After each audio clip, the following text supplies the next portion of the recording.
The two-party system has basically turned democracy into a game that the voters are gonna lose, because when you try to split it up like this and assume somebody's only gonna ever vote for your party and that they can't swap, or you don't even get options in some areas to vote for somebody, either an independent or of the other party, then what are you're not getting representation, your voice doesn't matter.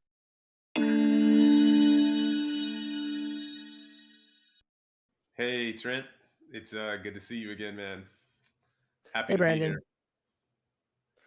Yeah, it's been a week. Yeah, it is a week. So much happening in the news, so much happening around the state. The primaries are underway, so I've been getting many of those flyers in the mail um, and seeing candidates out and about at the different local events that are going on. Have you noticed any of that around where you are? Yeah, I've been going out doing campaigning, and I was at something this past weekend, and there's several people there that have primaries. Yeah, how are the voters feeling where you are? So, overall, it's a lot of, like, not excitement, it's just like, okay, a lot of people around here still don't vote. You have to kinda remind them, like, "Oh," and I'm an independent, so they're asking when I do talk to them, though, they're like, "So, are you on the primary?" And I'm like, "No, I go to the general as an independent." So that confuses people too. Yeah. Yep, it is. One of the nice things about I think running independent is that you don't have to have a primary. Um, Yeah, it's the trade-off for not getting to raise money anywhere near as early because you yep. all Uh, the people from a major party get, like, a 6-ish month head start. yep. Awesome. Well, I can definitely feel around the state that it is primary season. So I'm beginning to see, like I said, flyers in the mail, but also commercials on TV, and everybody's starting to sort of create their position and start talking about issues. Right now, for anyone who's not super familiar, a primary is just where if you have multiple Republicans that want to run for a seat in the fall, then the primary election lets Republican voters come out and select which candidate they think would be the best for the party on the ticket in the fall. Same thing on the Democrat side. So many districts, not all of them, but many districts have multiple candidates from the same party that are running against each other right now. So the advertising and the messaging and everything is very specifically focused on presenting themselves as the best choice. So um, that's one big thing that's happening. Another big thing that all over my Facebook feed right now and all in the news is the special session that was just called for our representatives in Montgomery to come back to vote, and specifically around gerrymandering. And I hear things about voter maps and redrawing maps. And I think for some people that can be hard to understand. I know for me, like I hadn't never seen an electoral map of Alabama until like 3 years ago, so I wasn't very familiar. So I had heard these terms, and I know that a lot of people are seeing things floating around in their Facebook feeds. So help me understand, or help everyone understand, what is gerrymandering exactly, and what is going on at the Alabama Congress right now. So, gerrymandering is when whoever is in charge in a state decides that they wanna draw districts that favor them more than the other side, instead of trying to draw districts that represent the people better. So there's 3 types of gerrymandering we hear about, and it's called cracking, packing, and kidnapping. So, cracking is when you try to go into, like, a community and the people in charge, whether it's Democrat or Republican, don't want that community to have as much of a voice, so they'll try to pull that community into different pieces. So, like, sometimes you see this called pie slicing, and it'll draw little pieces of this one community and stick it with other groups to try to dilute the voting power of those. Um, so packing is more accurately if you have an area that is 2 or 3 different districts, and they'll have a certain representation if you were being fair. If you tried to put all of a certain group of people from different communities inside of one district so that they're packed into one district instead of multiple ones that they should get, then that's packing. So, for example, if an area should really have 3 Democrats and 3 Republicans based on voting patterns and the population size, but instead the map's drawn where you end up with all 3 Democrat sections are packed into one district, and then you're left with, say, 5 Republican districts, and then vice versa. If you had 1 Republican and 5 Democrat districts where it should have been 3 and 3. So that's an example of packing. And then kidnapping is if that's where there's a specific person that's already representing a district, but they redraw the district in such a way that the representative for that district is no longer in that district.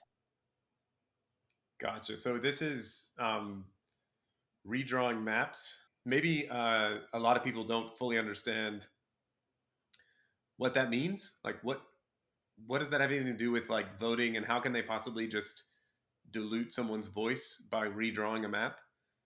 So maybe explain that a little bit.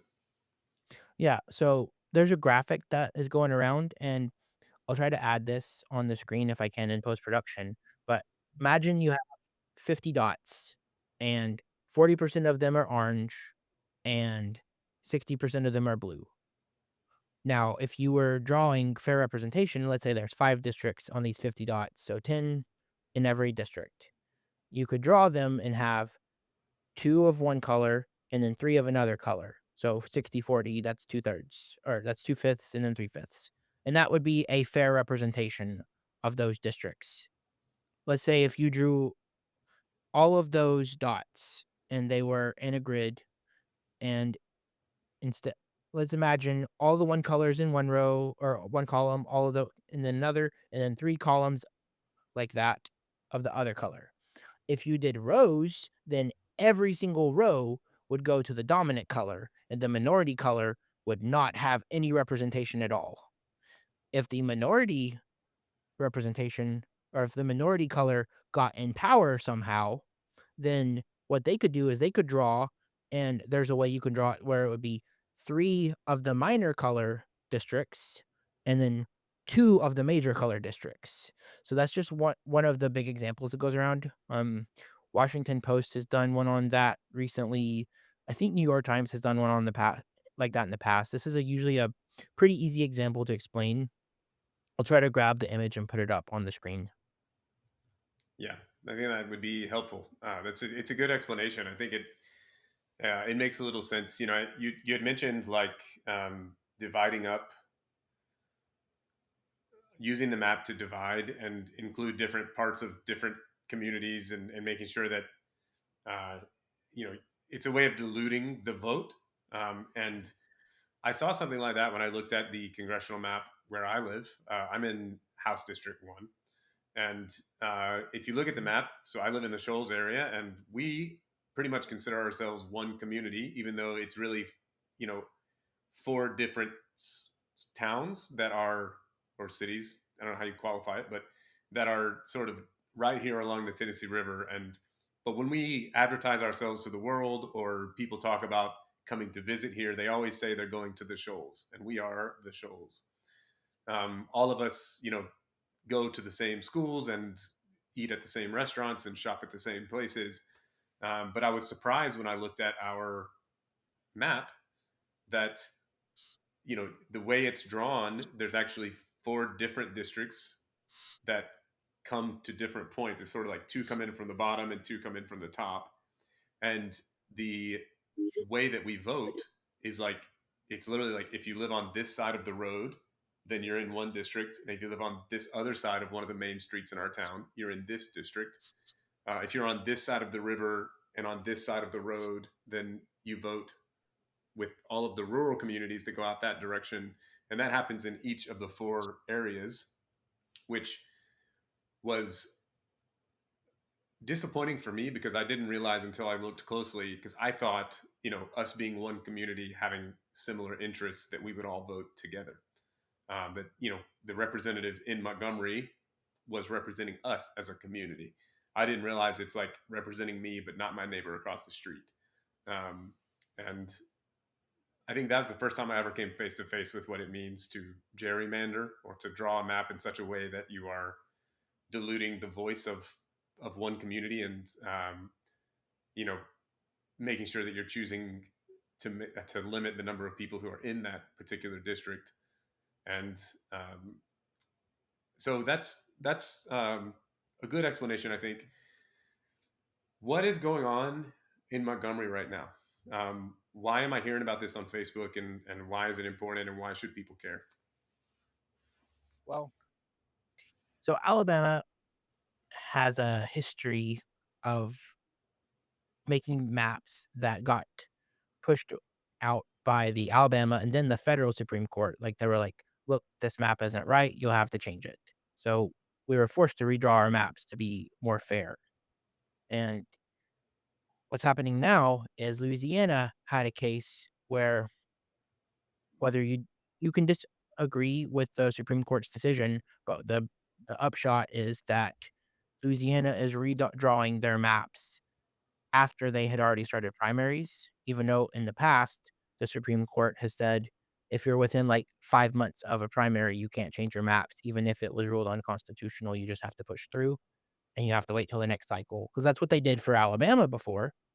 But here, we have, a history of disenfranchising, especially Black voters with the Jim Crow era, and then we had to, over time, they've tried to have more representation and more of a voice, and a lot of times they'll get pushback from whichever party's in power to limit their voice.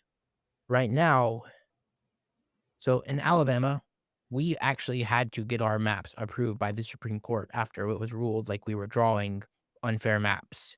And the Louisiana case doesn't technically apply to us because we have a legal rule that we're not allowed to change our maps until 2030 with the new population census that's gonna happen, but Alabama has decided to ignore that and hope that they can try to get around that anyway.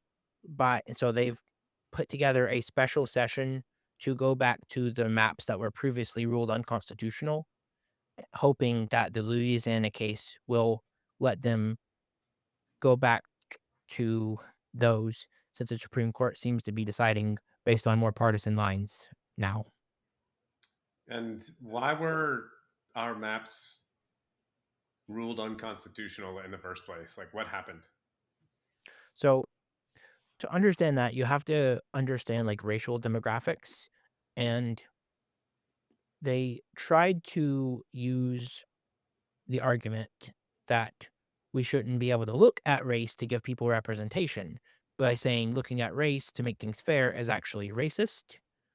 Whereas Alabama has about 20% of our population is black. And we have traditionally have drawn districts to be not majority black districts. They've tried to spread that around, and that goes back up into the cracking that we talked about previously. So they would try to crack up the majority black districts or majority black areas into multiple districts, kind of like the Shoals has been, where you have all these corners and like instead of districts maybe being at the edges of a city somewhere, the district boundaries are in the middle of big cities. And that dilutes the voice because it makes it harder for those people to group together. We traditionally had none, and then we had one majority black district, and then when all of this happened before around 2022, we were told that we needed to have 2 majority black districts because 2/7 is 28%, and our population is about 26%, so that's a much fairer representation than a 1/7, which is only 14%. So it comes down to trying to give the opportunity for different communities to have the same amount of representation, and you can look at that, and some people will say, "Well, black people vote Democrat or white people vote Republican," but it's not really, to me, it's not about whether they're voting for Democrat or Republican. It's about, are these communities being kept together and are communities getting equal voices? Yeah, yeah.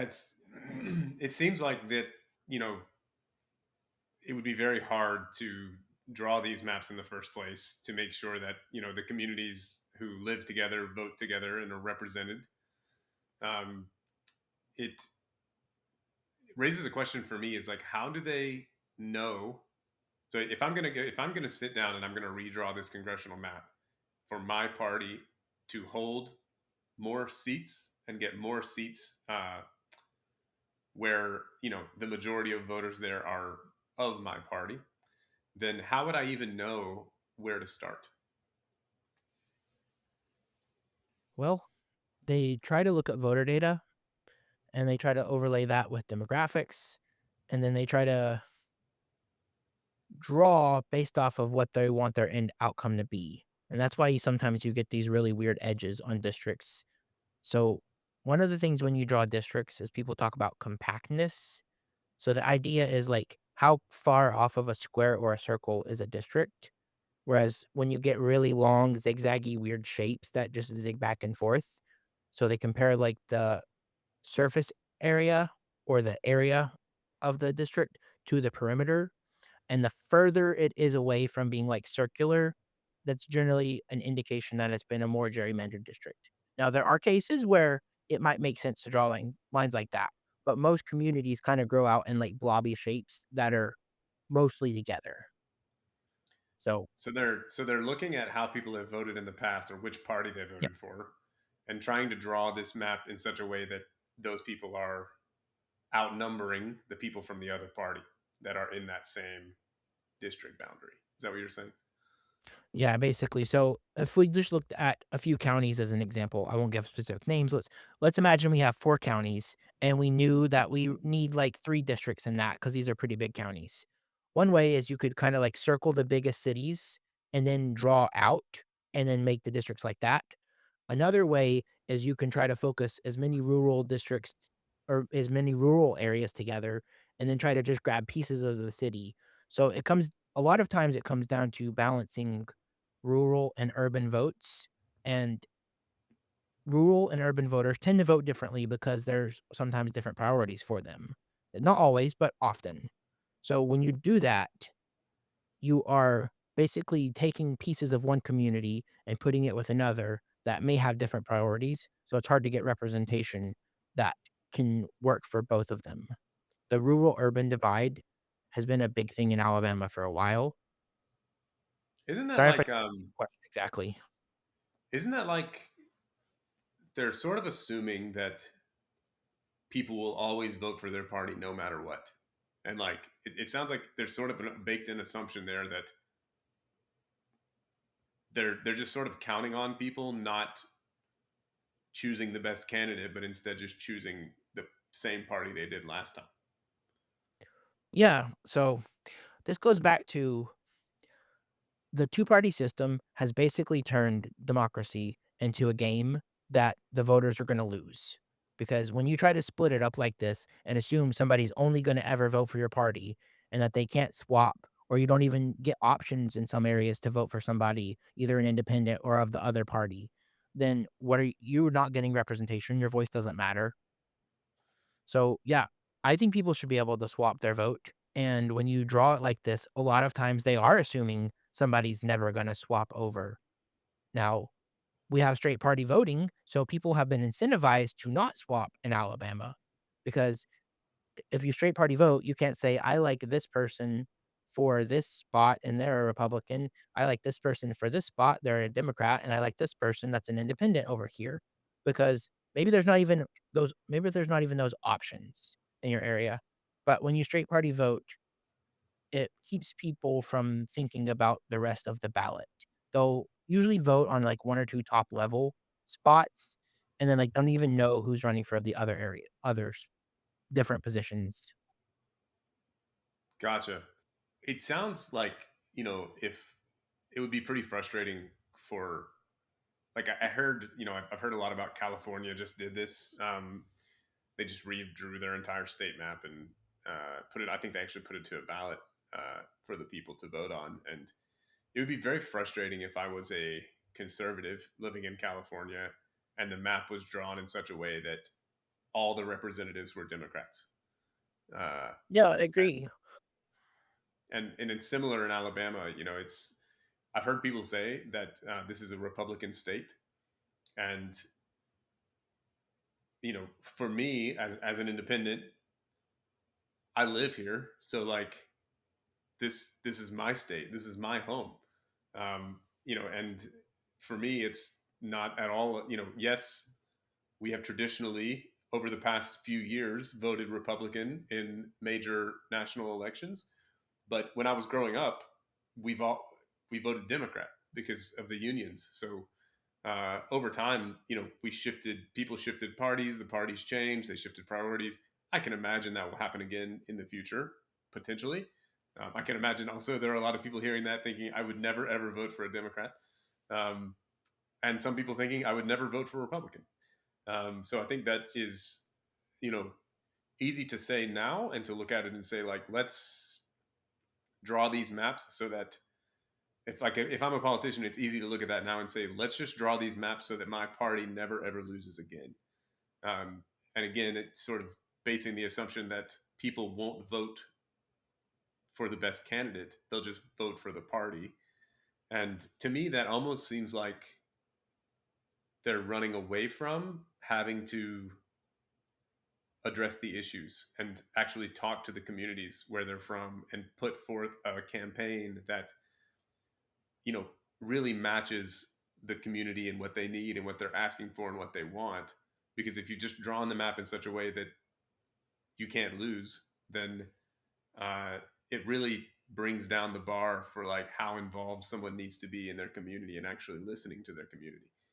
uh, it's like it'd almost be better if I've drawn the map in such a way that I can never lose. It would almost be better for me not to show up and just let people vote for the party. And that that doesn't seem fair. It doesn't seem like something that people would want. But I'm curious, sort of, what your take is. Like, do people want this? So I've talked to a few people, and I haven't had anybody telling me that they like this.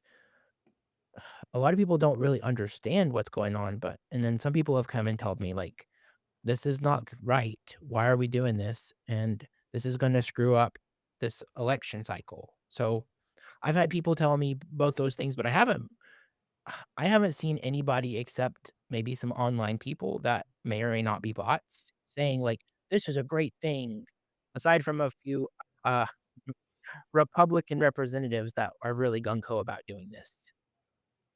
But Yeah, I think the voters have got the sense that it's not actually helpful for them, and that this is more about, like, the parties trying to do a thing. yeah. Do you think that gerrymandering helps the voters? No, I don't think gerrymandering ever helps the voters. I don't think anytime you have politicians picking their voters instead of voters picking their politicians, that you end up with a net benefit for an area. I'm a big fan of putting communities together in districts. You should look at which communities have values in common or they have generally geographic area in common and pick community sorry, pick districts based on communities, not based off of trying to optimize for the specific party. Yeah. If you're an independent, so if you were gonna draw the maps, what would you be thinking about in how those maps should be drawn?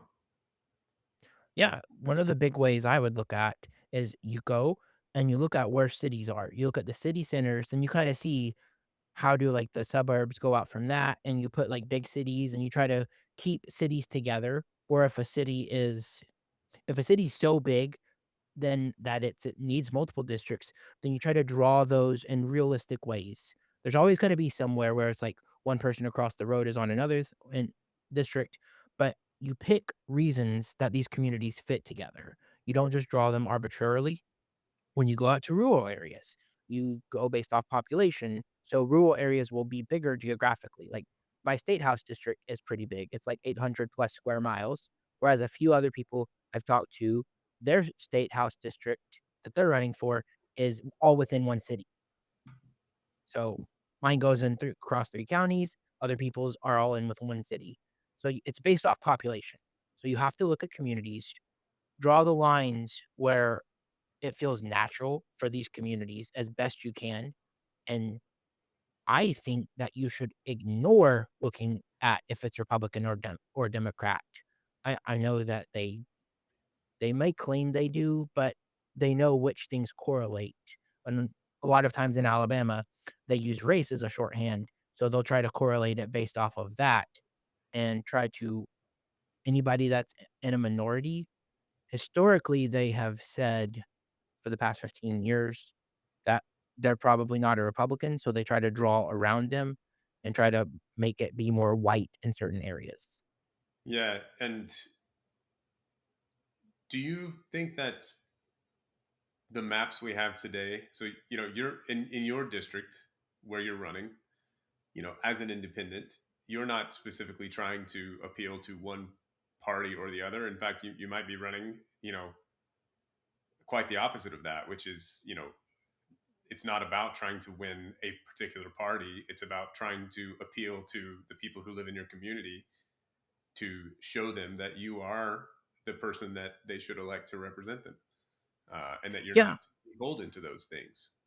Um, and I'm just curious what you think about as an independent running in a state that is currently having this big conversation and political movement and effort to divide the state up into specific parties, and but as an independent who's not concerned about party, how does that hit you, and how does it make you feel, and what are you thinking about? So I think this is in Alabama, you don't actually have to register for a specific party, and that is one of the good things in Alabama.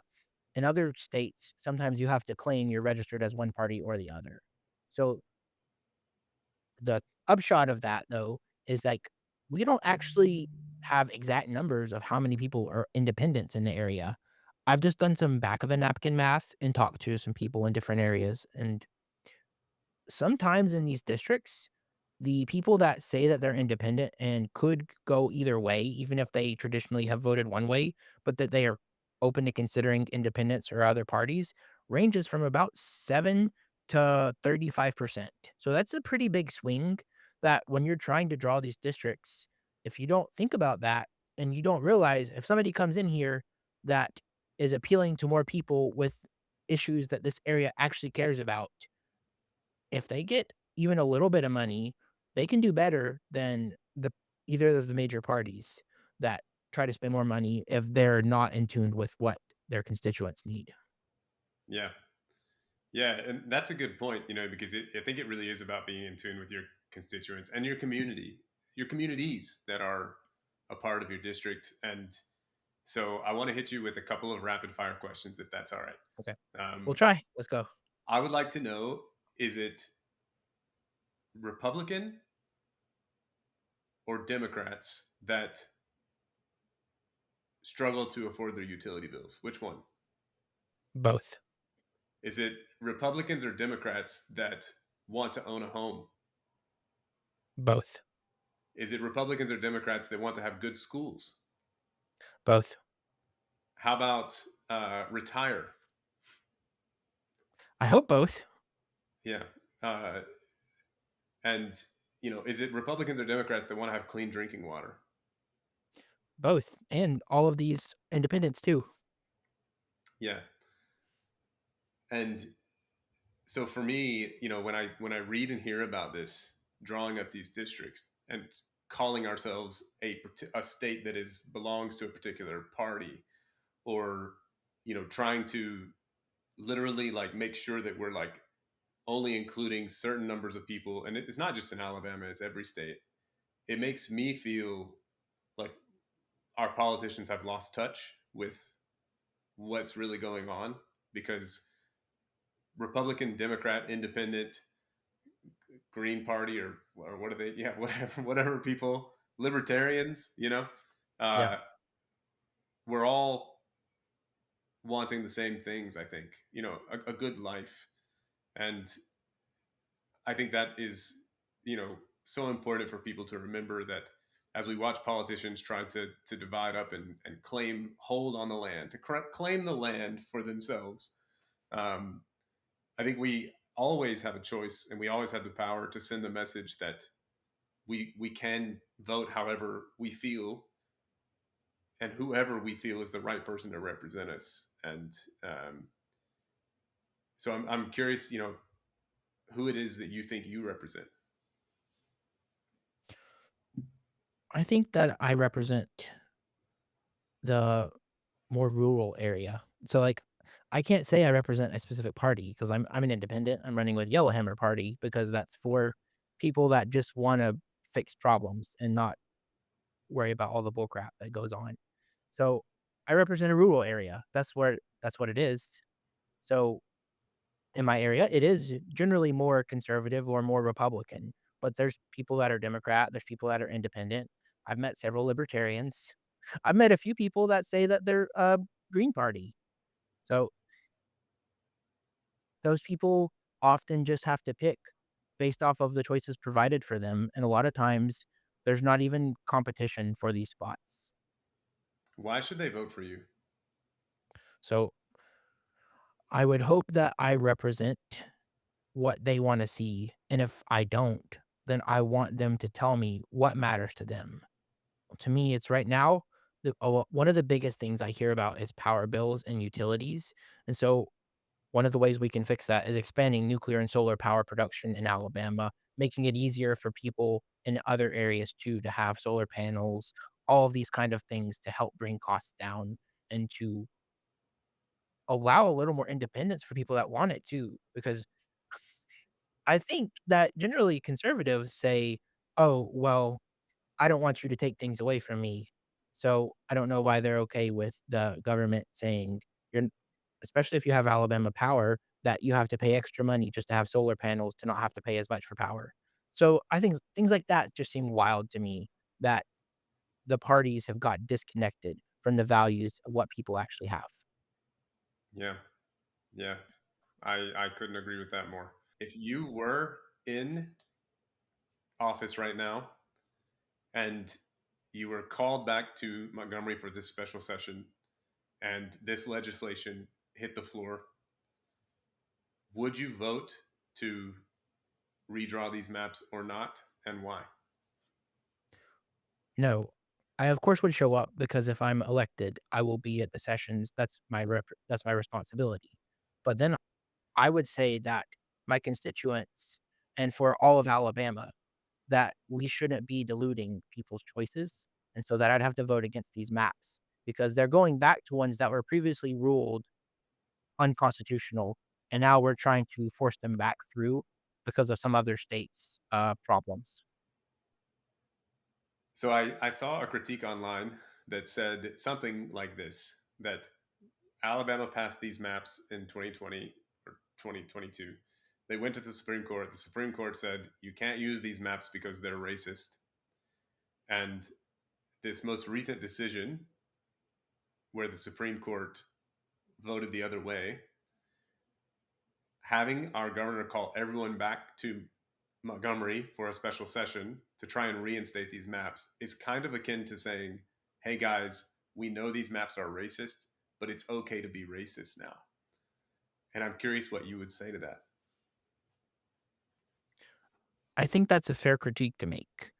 When you have a map that is purposely underrepresenting people just because of the color of their skin, I don't think that's a valid way to make a map.